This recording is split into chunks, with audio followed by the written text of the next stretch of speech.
Hello and welcome back to my channel. You guys are gonna have to bear with me on these. You have to understand that I am only one person, so I'm going to try to cover them a day at a time. They're like 300 pages long, so it's going to take a hot minute for me to get through all of them. Right now we are talking about McKinley's transcripts. I mean, they have started releasing them. It's Christmas Day for me. The first night they released them, I started printing them out, putting them in a binder, highlighting the important parts, and getting ready to go through it with you guys. And that is what we're going to do today. I am going to give you a general summary of the testimonies, and then we're going to get into more specific details of the things that I highlighted that I thought were important. And that way you're not just getting like what the news thinks is important, what the Democrats think is important, what an everyday independent voter thinks is important. So this is just my take on it. McKinley's testimony was interesting, to say the least. It didn't have a whole lot to do with the whole Ukrainian incident itself. It had more to do with how the State Department was running under Pompeo, and how it ran. It kind of went into some stuff as to how it ran under Tillerson, and I actually think that's fascinating, and we're going to talk about that, and then we're going to talk about things that I have highlighted and go from there. Once again, I am an opinion commentator. I just do what I do. I read what I read. I talk about news and sports. Oh, I don't talk about sports. I talk about news and makeup and other things and commentaries and politics. It's just who I am. Take it with a grain of salt. I highly suggest printing them out and reading them for yourself. I know it's a lot of reading. It's like reading a book on each testimony, but they're extremely interesting, extremely fascinating, and they give you a great insight into how our government is run. So, let's get into McKinley's testimony itself. McKinley testified to the fact that when Tillerson was running the State Department, he hollowed it out and destroyed morale and made it what I would imagine to be an absolutely horrific place to work. And they had put hiring freezes and raising freezes, and they were no longer hiring families of diplomats that were overseas to work at the embassy. And I mean, it was just a nightmare situation that it seems. And then he went and Pompeo came in. And it seems like Pompeo, as sleazy as he is, at least attempted to bring some normalcy back into the State Department. Like, he understood the importance of it running smoothly and how it needed to be run. And to me, at least, it seems like he was attempting to please Donald Trump while still running the thing. Like, he's completely and totally skeezy, because I'm gonna get into that in a minute when I read you the first thing. But completely skeezy. But he was trying to bring back some normalcy. He did bring in McKinney for his experience and his knowledge and his ability to run things on the 7th floor. The 7th floor is where, kind of like, the best way I can explain it is the way I explained it to my husband. The 7th floor would kind of be like management and CEO types. So, yeah. That's what I think about that. But we're going to go ahead and jump into the pieces that I highlighted out of the 186. I didn't actually highlight that much from his. So Yanovich's testimony I'm still going through, which will be tomorrow's. And I did highlight quite a bit with her, so her video is going to be longer. But let's just go ahead and jump into the first section of highlighted pages, shall we? Okay. So I want to start with part of his opening statement, because it speaks volumes. This section speaks volumes. Okay, the timing of my resignation was a result of two overriding concerns. The failure, in my view, of the State Department to offer support to Foreign Service employees caught up in the impeachment inquiry. And second, by what appears to be the utilization of ambassadors overseas to advance domestic and political objectives. And that is on page 20, and it is, I'm also going to tell you where it is on the lines, because if you look, each thing is numbered. So you can actually go to the page, and then you can actually look down at the numbers to see what I'm talking about. So if you just want to look at what I'm looking at, you could literally just go there and do it by that. So it is page 20, lines 1 through 6. And what he's saying there is that not only are they not supporting their own staff, which is demoralizing and dehumanizing, the President of the United States, again, is using government resources, the State Department, to help advance his political motives. That is wrong, that is disgusting, that is absolutely not okay. Now, the next part I'm going to read actually starts on the same page from 7 to 12. So basically, if you just read page 20 from 1 to 12, you'll have it. Okay, I have served my country loyalty for almost 4 decades. In different environments, I have served ambassador to some of our largest missions in the world, including Peru, Colombia, Brazil, and Afghanistan. All my confirmations were unanimous, and I was nominated by both Democrats and Republican administrations. Why would I read that? That doesn't seem all that important. Because Trump is going to try and say these people are never Trumpers, that they're out to get him. No, these are state appointed. These are people that are appointed under both Republicans and Democrats. They are not partisan. They do not let their personal feelings about something affect how they do their job. Their job at the beginning and end of all of this is to be a good person, to get done the objectives of what is best for the United States, and to put all of that political stuff aside. So no matter what Donald Trump tells you, it's right there. He was appointed by both Republicans and Democrats. He is literally Switzerland when it comes to political issues. He doesn't consider it part of his job. He wants nothing to do with it. Okay, so the next one is going to be on page 22, and it is going to be from 1 all the way until 12. And it was in this environment that the whistleblower account appeared in the press. I was disturbed by the implication of foreign governments were being approached to procure negative information on political opponents. I was convinced that this would also have a serious impact on the Forest Service morale and integrity of our work overseas. The initial reports were followed on September 25th by the release of the transcripts of the president's telephone conversation with President Zelensky, which included negative comments on Ambassador Yanovich. The Department of Career, a disparagement of a career diplomat doing her job was unacceptable. Again, we are talking about people who are just trying to do their job, and the State Department is allowing Trump to basically trash them for not doing his political bidding. The State Department is not an arm of the Donald Trump re-election campaign. That is not how this works. That is not how our government works. Our government's mission overseas should be non-political. Absolutely, 100% not political at all. They should not be doing that. I mean, that speaks volumes. And we're just in his opening statement. Just think about that. We're just into his opening statement, and he's already telling you how politicized the government has gotten at this point. And it's demoralizing, and I don't know how much more the State Department people can take. Like I said, under Tillerson, it was really bad. It got a little better under Pompeo, but he's still trying to play master to two servants. What's best for the country and what his man baby of a president wants. And again, the president should not be using the State Department to advance his political career. No other president has done it. It is not normal. It is even stated in the transcript, and I will read that much later on. Okay, so then the next important thing comes on page 30, and it is line 10 through 19. Department could again, okay. Actually, I didn't highlight this much. It starts at 7.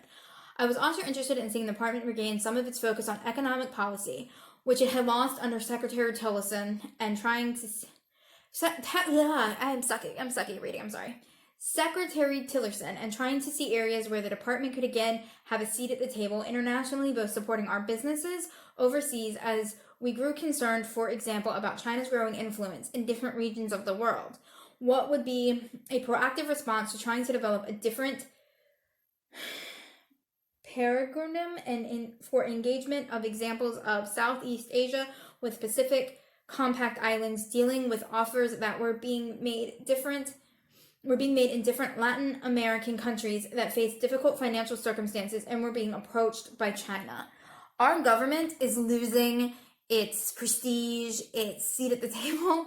We're backing out during this America First only policy that is screwing us so bad.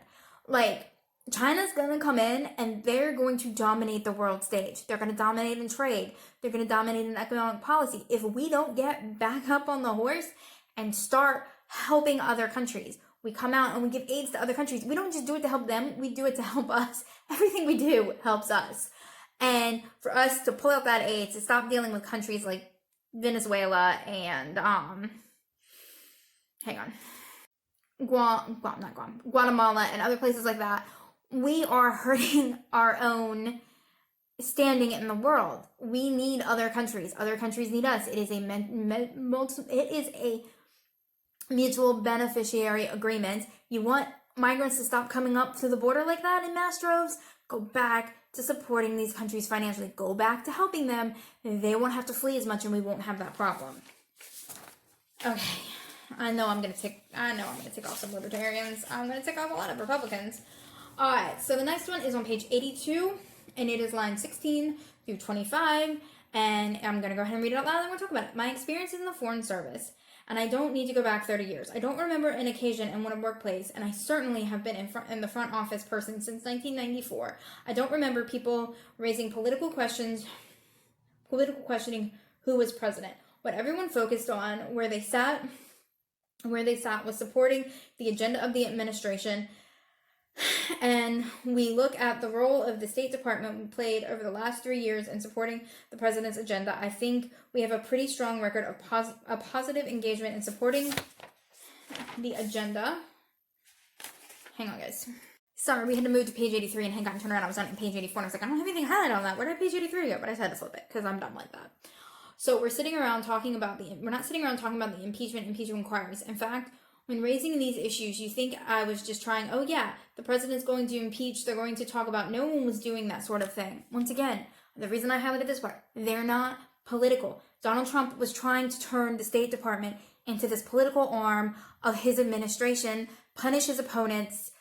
It's a dictator move. It is a complete dictator move, and you see it time and time again in these highlighted pages where Donald Trump is trying to turn, and this is testimony, sworn testimony, is trying to turn our government, or an arm of our government, into his own force to punish a political opponent.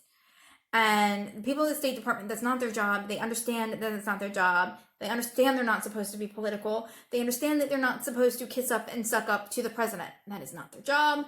Their job is to help the agenda of the United States. Again, it is not a political thing. All right. Okay, sorry guys. Apparently my stupid phone keeps trying to save it to my phone instead of my memory card, so I keep running out of space. I don't want my phone won't listen to me and save it to my memory card where I have all of the space in the world.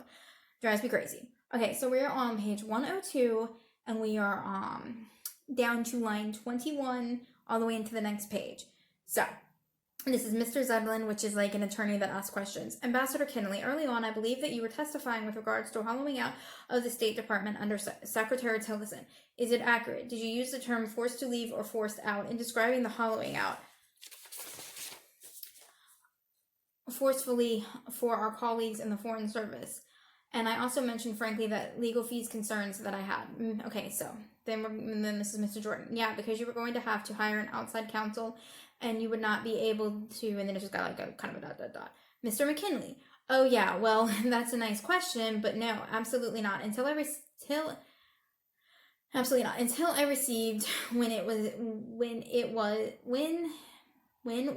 got the note from Mr. Noble. It was Saturday midday afternoon, and I hadn't talked to any lawyer. You can check with anybody who knows me. Mr. Jordan, I'm not. Mr. McKinley, I had to be talked into approaching a lawyer. I did not want to deal with legal. My approach to coming to this was I saw the request. I answered it before I even talked to any legal counsel. My approach was, why should I need legal counsel to come here and talk about this? But that's not how Washington works, apparently. Okay. Why did I read that? Because it stays a lot. This speaks to McKinley's character. McKinley, again, is not a politician. He's not political. He is a State Department official just trying to do his job. And he's done like 30 years in service under multiple administrations.